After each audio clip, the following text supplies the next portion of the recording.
नमस्कार, मी भूमी वाबळे आणि ऍक्च्युली दादाची आणि माझी पहिली ओळख म्हणजे फक्त राजेंद्र जगताप म्हणून आम्ही झुंबाच्या कार्यक्रम काइंड ऑफ जिमच्या फ्लोअरवरती आमच्या दोघांची ऍज अ क्लायंट आणि इन्स्ट्रक्टर म्हणून ओळख झाली. पण बहीण भावाचं हे नातं आम्हाला गड किल्ल्यानी आणि सह्याद्रीच्या रांगाने दिलं. दादाविषयी थोडक्यात बोलायचं झालं तर माझा सिनियर आहे तो गड किल्ल्यांसाठी. अँड देन 2 ते 3 वर्ष, आता 3 वर्ष झाले, 3 वर्ष ज्या वेळेस लोकांकडे शक्यतो मोबाईल नव्हते किंवा जरी असतील त्यावेळेस फेसबुक कधी असतं त्यावेळेस ट्रेंड नव्हता, त्यावेळेस ही इज द वन की हा एकटाच भटकायचा, एकटाच व्हिडिओज करायचा. आणि त्याच्याविषयी एवढंच बोलेल की आत्ताच्या जनरेशनमध्ये खूप लोक व्यस्ताकडे जातात किंवा जर ऑलरेडी आपली फॅमिली आहे किंवा मुलं आहेत तर लोक एक टाइम नंतर एक वेगळी एन्जॉयमेंट शोधतात. पण त्याने कुठून त्याच्या डोक्यात आलं, कोणी त्याला शिकवलं, मला एवढं त्याला कधी डीप बोलला नाही. पण कंटिन्यू त्याचं ऑफिस वर्क आणि ऑफिस वर्क करत असताना मग सर असतील किंवा मॅम असतील यांच्याविषयी बोलून झालं की तो सगळ्या स्टाफ विषयी सांगतो. म्हणजे किल्ले ट्रेक करता करता तो त्याची थोडक्यात ती माहिती मला नेहमी कानावर यायची. आणि त्याचा आणि माझा बहीण भावाचा एवढा बॉन्ड झाला, पूर्ण महाराष्ट्र मला ओळखतं. कारण आम्ही ज्यावेळेस भेटलो त्यावेळेस तो मला डायरेक्ट चल ना बहिणा, म्हणजे ताई म्हणून तोच मला दर टाइमला किल्ल्यावर घेऊन गेला. आणि त्याला तशी 50,000 फॉलोअर्स मे बी तुमच्या सगळ्यांसाठी एक छोटी गोष्ट असेल, बट फेसबुक ज्याला जास्त माहित नाहीये, फेसबुकला आफ्टर 40-45 जे लोक आहेत सिनियर कॅटेगरीजचे ते जास्त फेसबुक आणि युट्यूबला बिलॉंग करतात. इंस्टाग्राम यंग जनरेशन पासून ते सगळे जनरेशन युज करतात. त्याची अचिव्हमेंट यासाठी मोठी आहे की त्याने इंस्टाग्राम नाही, त्याने फेसबुक सगळ्यात आधी डेव्हलप केलं. बिकॉज आज माझं इंस्टाग्राम डेव्हलप आहे, फेसबुक मी त्याच्यापेक्षाही कमी आहे. इथे काही जेलसी पॅटर्न नाहीये किंवा रेस पॅटर्न नाहीये. पॅटर्न इज की त्याने तो जाणतो, तो जसं की अनुभवी आहे, जसं किल्ल्याची त्याला जास्त माहिती आहे. काय होतं की ट्रेंड म्हणून किल्ला करणं वेगळं असतं, आवड म्हणून करणं वेगळं असतं आणि इतिहास म्हणून ज्यावेळेस आपण किल्ला करतो ना, which is very big thing. की मला असं वाटतं की इतिहास लोकांपर्यंत पोहोचवण्यापेक्षा इतिहासाला तुम्ही कसं बघा हे जास्त मॅटर करतं. आणि हे त्याने शिकवलं की इतिहासाकडे तुम्ही कसं बघू शकता. आणि काय होतं की व्यवसाय, आता तो जो व्यवसाय करतो तो आहे ऑफिशियल, पूर्ण ऑफिसवर 9 to 5 ची ड्युटी असते, कधी कधी 9 to 9 होते. एवढी मोठी ड्युटी करत असताना त्याला जी सुट्टी मिळते त्या सुट्टीचं प्रॉपर एक बोलतात त्याचं ऑर्गनायझेशन प्रॉपर असतं की हे बघ काही तू येतेस की नाही भूमी, मी असं असं जातो, इथे इथे जातोय. आणि आता तर त्याने मलाही मागे टाकलंय, बाईकवर फिरायला लागला इथे. आणि मला बाईक मला जमत नाही, कारण बाईकवर ट्रॅव्हल सगळ्यांना पॉसिबल नसतं. आफ्टर 40 तो माझ्यापेक्षा जास्तच वयस्कर आहे म्हणून बोलतोय.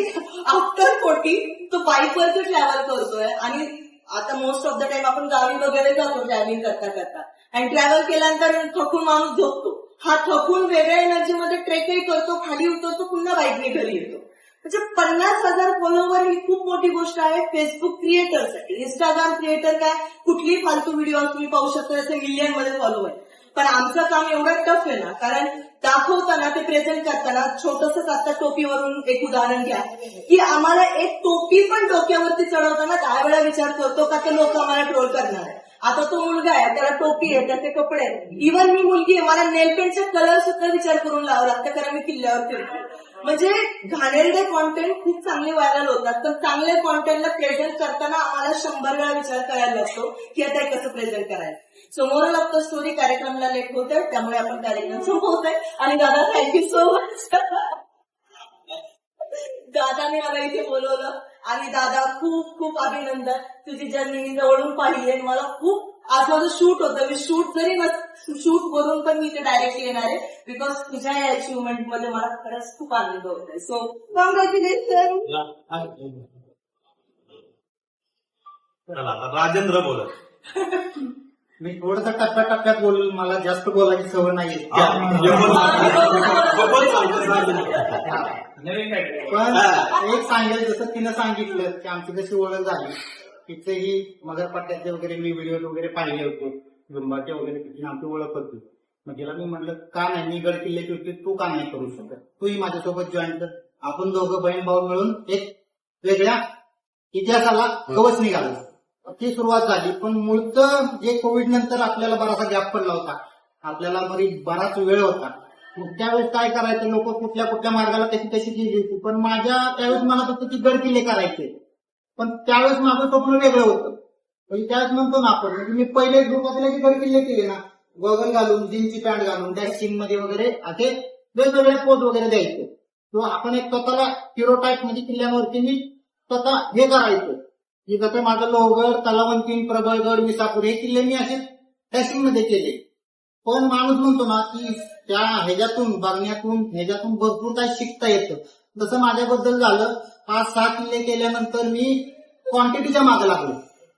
क्वांटिटी म्हणजे मला एवढं करायचंय, मला 200 करायचे, मला 400 करायचे, मला 500 करायचे, एक हवा असते ना त्या टाईप लागले. म्हणून नुसतं फिरत गेलो, एक किल्ला 10-20 वेळा करत गेलो, सगळं करत गेलो.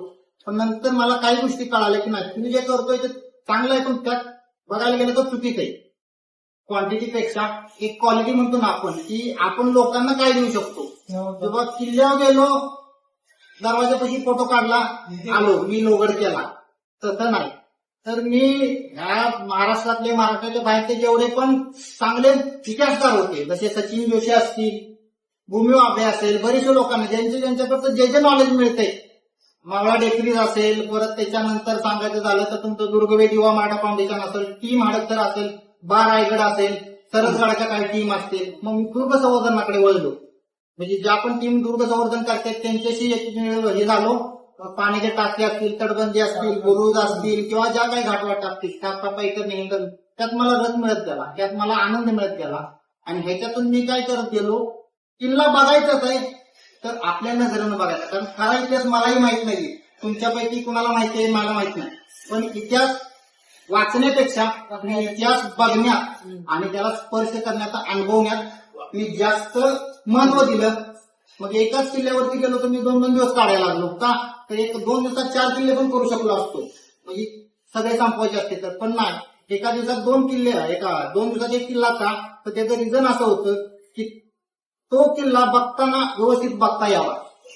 सुरुवातीपासून ती खाली येईपर्यंत बऱ्याचशा वास्तू ज्या आपल्याला माहिती नसतात. आणि अशा मी बऱ्याचशा गोष्टी आहेत ज्या म्हणजे आणल्याच बाहेर. म्हणजे सचिन जोशी सरांनी सुद्धा माझं कौतुक केलंय की ह्या सगळ्या गोष्टी बघताना. अजून एक दुसरं की एकच किल्ला मी 3 ऋतूमध्ये बघण्याचं ठरवले. म्हणजे उन्हाळा, हिवाळा आणि पावसाळा. उन्हाळ्यात का बघायचा, कारण त्या गडावरचं सगळं गवत पेटवलेलं असतं, सगळ्या वास्तू वगैरे बऱ्यापैकी साफ केलेल्या असतात. त्याच्यामुळे तुम्हाला कुठं शिलालेख आहेत, कुठं तटबंदी आहे, कुठं बुरुज आहे, कुठं दरवाजे आहे, तिथं बारीक बारीक खानाखुणा म्हणजे एवढे आहेत ना प्रचंड, की त्या बघता येतात उन्हाळ्यात. पावसाळ्यात का बघायचं, कारण त्या किल्ल्यांचं सौंदर्य खूप छान दिसतं, नटलेल्या सौंदर्यानं किल्ला भरलेला असतो. आणि हिवाळ्यात लय कॉम्बिनेशन वेगळं असतं. तुम्हाला निसर्ग बघता तर येतो, वेगवेगळी फुलं, वेगवेगळे जे वनस्पती आहेत, सगळ्या गोष्टी आहेत ना त्या सुद्धा बघता येतात. आणि हा एक छंद लागलाय. आणि याच्यामध्ये खरं सांगतो की सरांचा जास्त सपोर्ट आहे, कारण त्यांनी मला प्रत्येक शनिवार सुट्टी दिली. आणि माझा हक्काचा रविवार मी म्हटलं तर झोपून काढला असता, काहीतरी खाऊन काढला असता, पण नाही. माझं स्वप्न आहे शेवटच्या श्वासापर्यंत फक्त सह्याद्री आणि गड किल्ले अनुभवणार, बाकी काही नाही.